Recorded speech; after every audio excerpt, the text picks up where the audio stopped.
So Sam got up at 3:30 this morning and started to rake, but then it started to sprinkle even though there was no rain in the forecast. And so he kind of tried to wait it out, but it got a little bit heavier, so he decided that he would come in, got a couple hours sleep, went back out about 5:30 and started raking again. I don't know if he got any video of it or not. It was dark and it looked exactly like it did the last time he raked. So not a whole lot different, but what does look different is the windrows. They are very narrow and very short compared to what they have been in the past. So it was quite a bit less hay in this cutting. It'll be really interesting to see how many bales we get out of it. So yeah, so that'll be the next step. And it was also very windy overnight and this morning, so I was afraid that the wind would be too much, but he said that it wasn't really moving the windrows, and it doesn't look like they've been spread out too much, so it'll be fun again to see. So I thought this was kind of interesting. I just heard what I thought was the baler, but it seems too early for the baler because he just raked this morning. I've never had him rake and bale. Well, I guess that's not true. He did rake and bale on the same day when we had that big storm coming. So it must have just dried fast enough because the windrows were small enough that some of it's ready to bale now, I'm guessing, obviously, otherwise he wouldn't be doing it, but it'll be really interesting to talk to him later and see what he says about the whole process. So yeah, started at 3:30 this morning raking, and now it's almost 6 o'clock tonight and he's baling. So that's pretty quick. So it turns out that Sam was not baling the other day. I mean, we have baled on the same day we raked, but that's not what he was doing. He was getting the baler hooked up and kind of dialing it all in, getting all the settings correct. But he was also just picking up a little bit of hay, I think possibly to test how wet it was,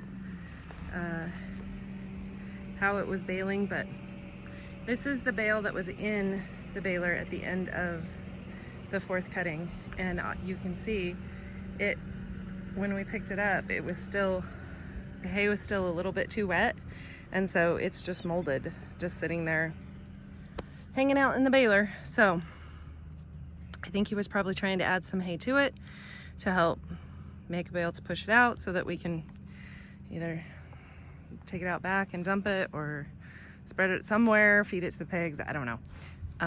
But so we have not yet started baling. Keep checking the hay. It's still the top of the big pivot, so probably up here and over by the house is dry enough, but the stuff down in the the valleys and things aren't dry yet, and you don't want to put too wet hay in there. That happens. And then the little pivot is still way too wet, so we'll wait and see how long it's going to take for that one to dry. So we may have to bale the big pivot, clean all the hay off of it, and then bale the little pivot separate at a different time. But we'll let you know however it ends up working out. So right now we are playing the moisture in the hay waiting game. Sam got up at 3:30 to start baling. Baled a little bit. It's way too wet. I've checked it several times. I'll put in a video that he sent, just setting the moisture meter in the windrow, how much moisture's in it just sitting there.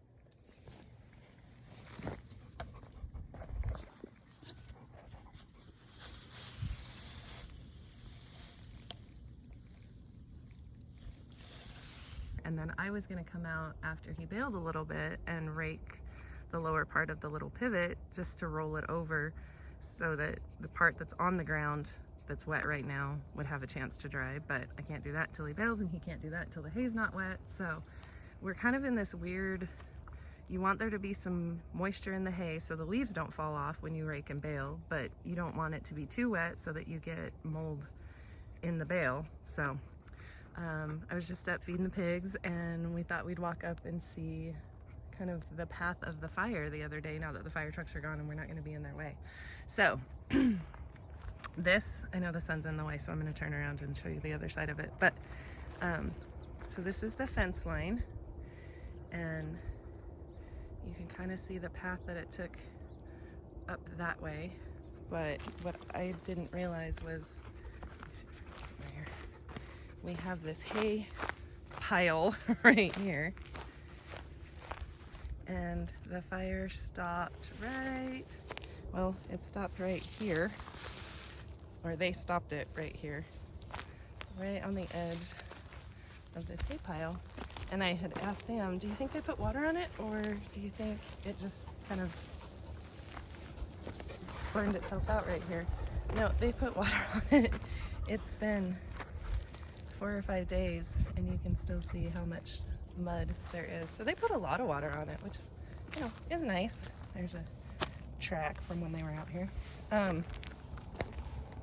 So yeah, it was nice that they came out and stopped it before it spread and got too far.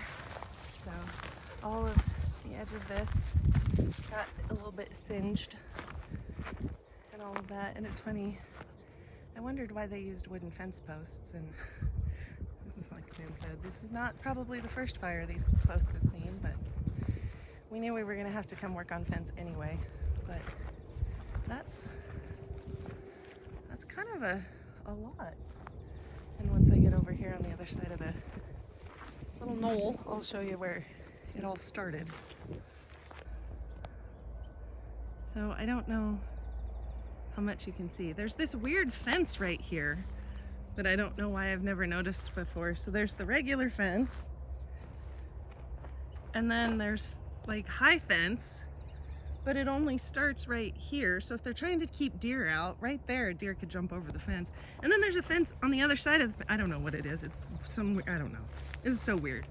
Anyway, so that is where they were working when all of this started.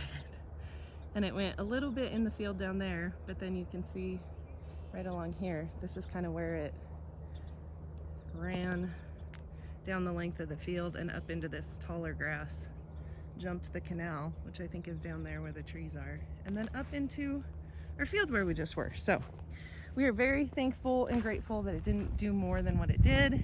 And now we are just in the hay drying waiting game. So thanks for watching. I remembered you said you wanted to see the pond. So this is the very edge of the little pivot. That's just some of the dry grassland that will hopefully put the wheel lines in and get more pasture grass type stuff planted, or alfalfa. And when we get cows, we can just have them graze on it in the summer. And then this is the pond. Oh, that was too much. So that's the pond. I mean, it's decent sized. It's just irrigation overflow. So, I mean, I don't know how deep it is in the middle. You could probably swim in it. The water's gross and it's irrigation water, but yeah. So then there's this little swampy area right at the bottom of the pivot. Right over there's where Sam got stuck. And then that's the center of the pivot. So it's just over here on the edge of the land, and that's the pond.